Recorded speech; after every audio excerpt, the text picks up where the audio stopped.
Have a company you'd like Matt to feature on the School Zone podcast? Have a fundraising question you'd love to get answered? Send a voice message to Matt. We would love to hear from you. Visit schoolzonepodcast.com and click on the Ask Matt a Question button on the bottom right of the page. Simply record, listen, and send. It's that easy. Ask Matt a Question on schoolzonepodcast.com.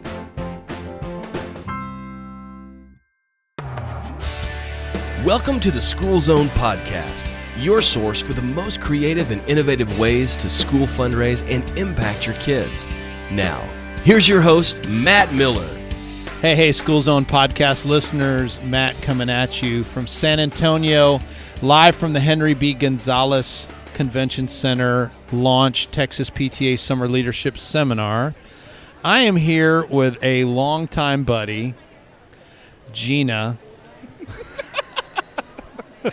I have a crazy Klakamp. last name. Woo-woo, good job. And I've actually known Gina for 7, probably closer to 8 years. Something like that.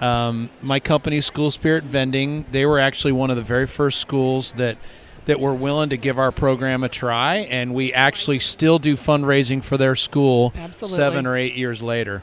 So, Gina, we've been talking to a bunch of companies here on the floor, but what I wanted to do was get a feel from the PTA perspective, some of the things that you guys are thinking about when you come to an event like this.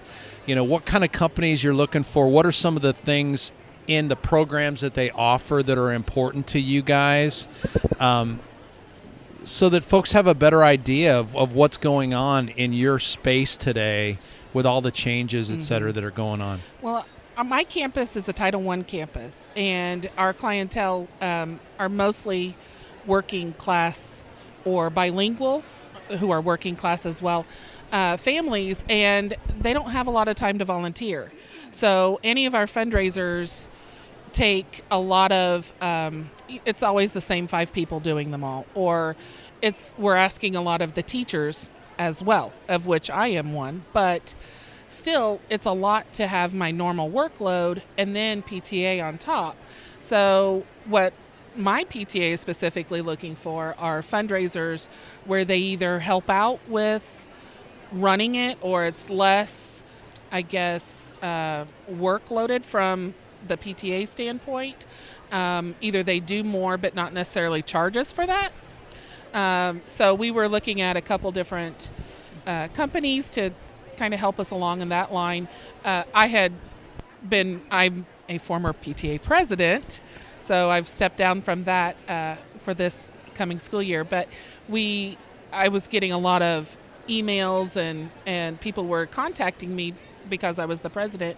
And the 2 companies that really stood out from their emails are here, so we have stopped by their booth to talk to them, and it's good to hear how they will help facilitate when we don't have all that volunteer aspect from our campus.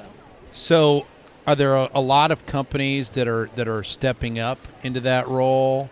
Do you seeing as much of that as you'd like, given your situation? Oh no, I would like to have more so that it's less of a burden on the PTA. Even though when you hear PTA, I think of volunteers, but it doesn't always happen that way. And I would certainly like to see more of that from other companies. But the 2 companies that I had scoped out previously and was excited that we're here do facilitate that a little bit more. So what types of things are they able to come in and do to relieve you guys of those burdens? I need to delve into it a little bit more and learn more about what their business is. We've just been able to just kind of touch base with the rep for our area and whatnot today. But I think they're offering something that could happen during the school day so that all the children are involved as opposed to just the ones whose parents will allow them to go to that event or whose sporting schedules or whatever the case may be, family obligations, whatnot, prohibit them from going to that event. And the ones that I've scoped out are also focusing on positive influences in the children's life, be it academic or health or something along that line. So those were big keys for me. I'm going to put in a plug here real quick just because I love this company. I interviewed them a while back. Mm-hmm. Have you talked to the Readathon folks at all? That's one of the two that I've been Awesome. that I've been scoping out. So yeah, what Howard and them have put together is incredible. Mm-hmm. You know, the fact that they're encouraging kids to read. Right. The fact that much of the promotion is done via social media and all Right. that. You're not just limited to a small sphere of people. Right. The Or ability parents to at raise work money has the ability to reach far outside of right. just the people that they Right. come in contact with every day. Right. Man, big thumbs up. Well, and being a teacher, you know, that's something that I want to promote as well, is reading and how that can help the school, but also help the child. So absolutely. That's right there. You got it on. You hit that one on the head, Matt. Well, I know that I'm talking to good companies, and we're picking out some of the best ones. Right. And that's one of the ones that I really have been impressed with. Well, good. Then I'm glad I chose them. So Yeah. I got your vote of approval. So, being primarily Title I, Yes. talk a little bit about that perspective and how that has to figure in with what you're doing with the PTA. Well, our students, Title I typically means that they're lacking the socioeconomic, I guess. Their socioeconomic standards are not standards, but status is lower, and they're either on free or reduced lunch at school, and you know, they don't always have the money to shell out for the rolls of wrapping paper or whatnot. But if you know, they can give 50 cents for a sticker, or you know, come up with, you know, the change from the couch for, you know, whatever they're going to read for the Readathon or something like that, then, you know, it works. So it's every little bit helps, and something where it's not so out of their price range or out of their, you know, they may not have money to pay the lights, which we've had before at school. They may not have money to pay the lights, so why are they going to be able to buy, you know, this spirit shirt or whatever it is we're trying to promote at that time. Awesome. So how long have you been doing this?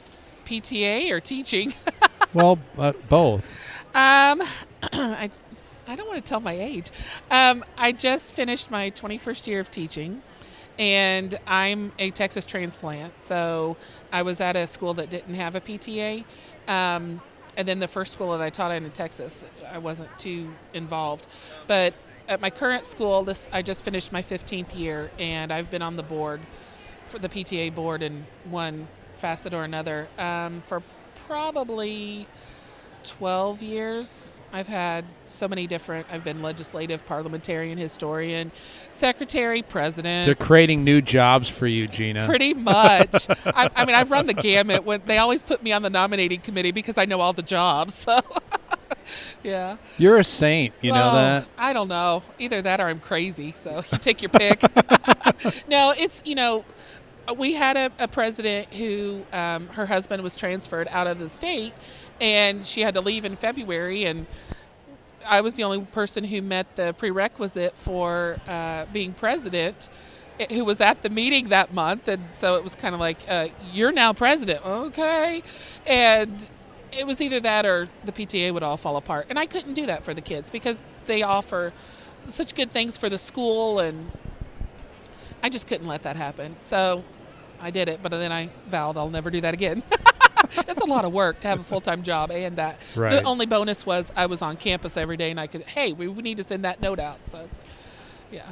Awesome. Yeah. Well, hey, appreciate you taking the few minutes to share. My pleasure, Matt Miller. Thank you. Yes. Very, very cool. So Gina. good to see you again. Yeah, thank you. Appreciate your time, and I hope you guys have a great rest of the weekend. Hey, thanks. We will. Awesome.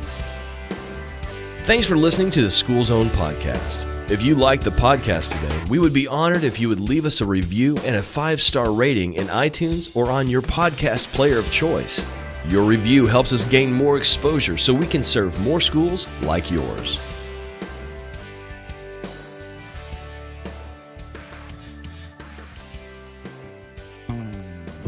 I can tell you're a social media butterfly, flitting and flying from site to site, spreading the social information pollen as you go.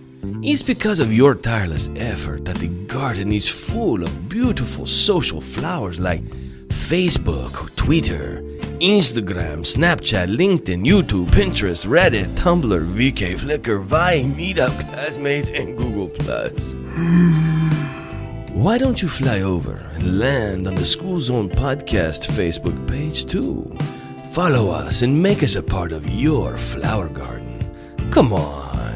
Where else can you get current and helpful fundraising news for your school? So fly on over, you beautiful social media butterfly, you.